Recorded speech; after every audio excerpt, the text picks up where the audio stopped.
When Mr. Slater's parrot says hello, a geezer likes to get one on the go.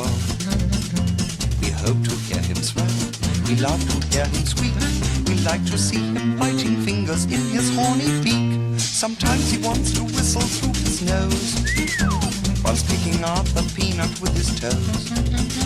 If Johnny Morris had him on his show, you'd hear the purest favorite say, hello!